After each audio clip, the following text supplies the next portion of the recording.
এটা হচ্ছে উদ্দীপক। প্রশ্ন দেওয়া থাকবে একটি ঝুড়িতে 42টি আম ও 105টি লিচু আছে। এর আলোকে দুটো প্রশ্ন উত্তর দিতে হবে।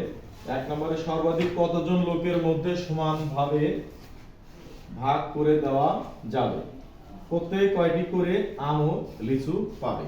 তাহলে চলো আমরা এখানে সংখ্যা দুটো ইন্ডিকেট করি, 42 এবং 105। সর্বাধিক বলতে কি তোমাদের আগে বুঝাইছি যে সর্বাধিক যখনই বুঝাবে তখনই আমাকে গ সা গু করতে হবে। তাহলে চলো আমরা এই নেমে গসাটা করে নিই 105।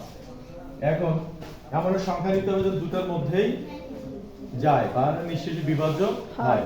আমার যেহেতু 2 দিয়ে যাবে না, একটাতে যাবে, এটাতে যাবে না, 3 দিয়ে যেতে পারে। দেখো 3 দিয়ে দেবো আমি, 3 দিয়ে যাবে। 3 14 42, 3 35 105। এবার দেখো একে 2 দিয়ে যায় কি দেখে যায় না, 3 দিয়ে কোনটাই যায় না, 4 দিয়ে যাবে না, 5 দিয়ে একে যায় কি দেখে যায় না। আমার দুটার মধ্যেই যাবে এমন সংখ্যা নিতে হবে। এখন দেখো 7 দিয়ে দিব, 7 দিয়ে দিলে যাবে। 7 দিলে কত হয়? 7 দিয়ে 14, 5 7 35।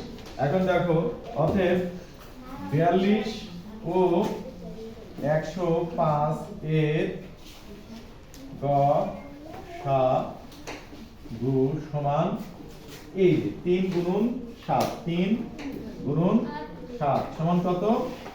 21। অতএব সর্বাধিক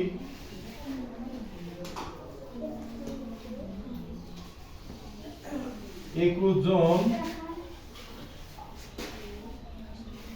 লোকের মধ্যে সমান ভাবে ভাগ করে দেওয়া যাবে। এইটুকু বুঝতে পেরেছো?